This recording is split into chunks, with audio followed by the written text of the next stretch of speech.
გვეწვიეთ Prime TV სტუდიას. იყო ბევრი საინტერესო კითხვა, იყო ბავშვური კითხვებით, მაგრამ ბავშვებისგან უნდა იყოს ბავშვური კითხვები, რომ სახალისო იყოს.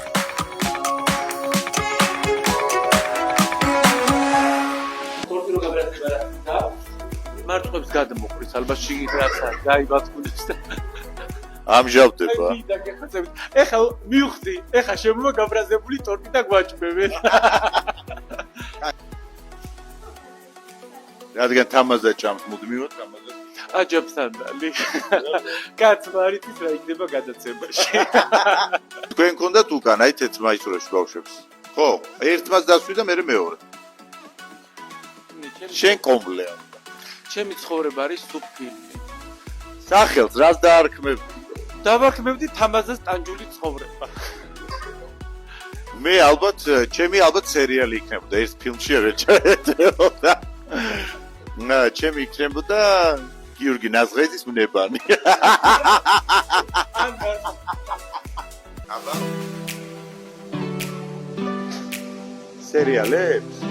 სერიალებს უყურებ. კი, მე უფრო სამეფო კარის თამაშები და მსგავსი ფორმატის სერიალებს უყურებ. კი. მე საერთოდ ტელევიზორს არ სხვათა შორის ერთი ისტორია არის, რომ თამაზასთან, როდესაც ვიკრიბებოდით სახლში, რო გქონდა შეკრებები, თამაზას სახლში აღმოჩნდა, რომ არ აქვს ინტერნეტი.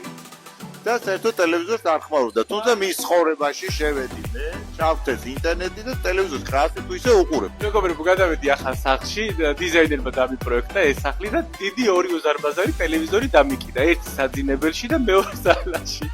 საძინებელში ნერვებს მიშნი და გასვლა გამოსვიდოს ვეჯახებოდა, ძალიან მალმალე იყო საწმინდა ჩამოვაგდე, ზალაში მაინც დავტოვე რომ მისაღებოთა. ხო, მისაღებო ოთახში მაინც დავტოვე. და არც არ იმას არ თავ.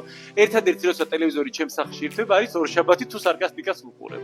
შენ როგორც პატარა ბავშვი რამდენად ისეთი კმაყოფილები შეგრძნება გაგყოფილი. სხვათა შორის ძალიან ჭკვიანი თაობა მოდის ყველა მათას მკითხაში. ვინმე ეგონება რომ ბავშვი ჩემი ბავშვობა გამახსენდა. ესეთი თაობა რომ მოდის, აი ამათი იმედი უნდა გქონდეს რა.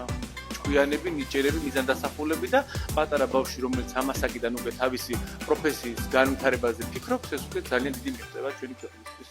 მე მაყოფილი ვარ აქ მოსვლით Prime TV სტუდიას უშურებ წარმატებას, ფანტასტიკური ბავშვები არიან მართლა და მოზარდები და მომეწონა რა დადებითი ემოციით დავიხუტი ჟურნალისტი და რა პროფესიებიც აქისწავლება ყველა საუკეთესო. აღნიშნოთ ის რომ ფოტოების გადაღების დროს არსად არ იყო ოფლისული. გაჩუმდი ბიჭო რა, ახლა იმაში გაქანება წერეთებზე ოფლისუნიან ბავშვი შემოუშვებს. რომ არა სარკასტიკა სახელი ზოგადად არ არის პირველი გადაწყვეტილება რაც მინდოდა დაგვერქვი ამ გადაცემისთვის სარკასტიკა იყო ბოლოში გადავარდნილი სახელი. ხო. რავი ორშაბათის ამბები, ცხელი ამბები, ძიმე ორშაბათი. სარკასტიკა ჩვენ რო გავიგეთ ეს სახელი ორივეს იმდენად მოგვეწონა რომ მე ვფიქრობ რომ სხვა სახელი არ თერთმეოდა ჩვენ გადაცემას და ხომა იქამდე რაც დაარსმევთ. შენ მეგონი გიზარ, იქამდე რა შენ კითხვა აქამდე არ მაქვს. რო არა სარკასტიკა რაც დავარქმევდი? უკვე ჩამოვთვალე. კარგი, შემდეგი კითხვა.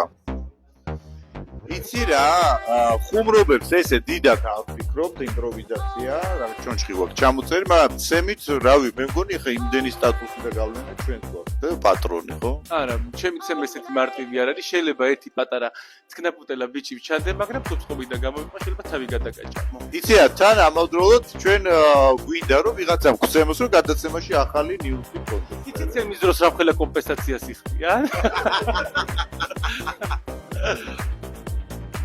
ძალიან რთულია პოპულარობა 4-5 გასვა დამყვება. სახიდან გამოსვლის მეშინია. ძალიან მარტივია. მთავარია აიტანო, ბულინგი და ვინ რას დაწერს შენზე არ იფიქრო, ყველაფერი მშვენიერია.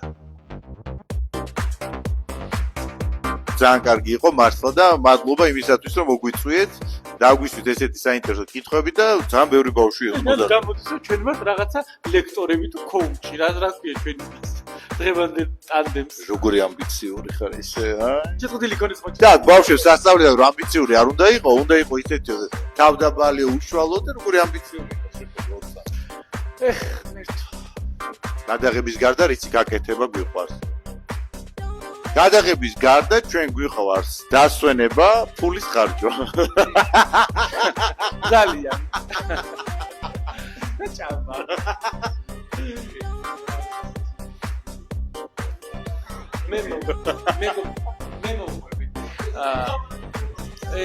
მე არ მიყვარს ისეთი კერძების გასინჯვა, რაც თქვათ, აქამდე არ მიჭამია, ან და ვფიქრობ, რომ შევჭამ არ მესიამოვნება.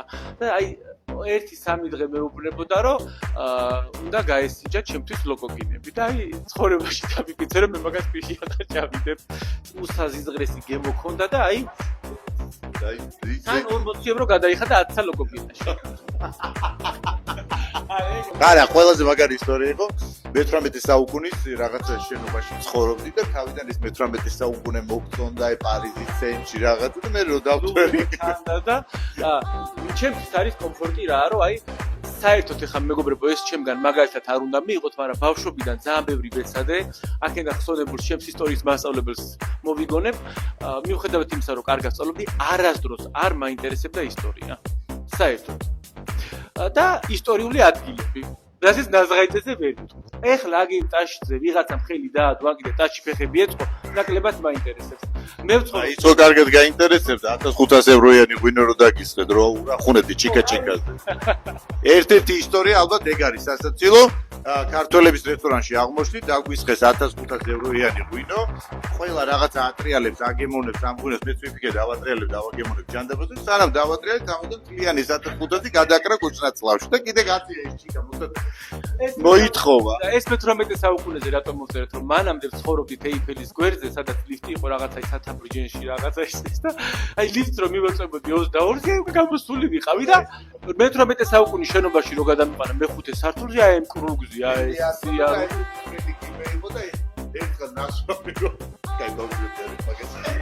დავიჭერე. აი, შემდეგი კითხვა. ფული თუ სიყვარული?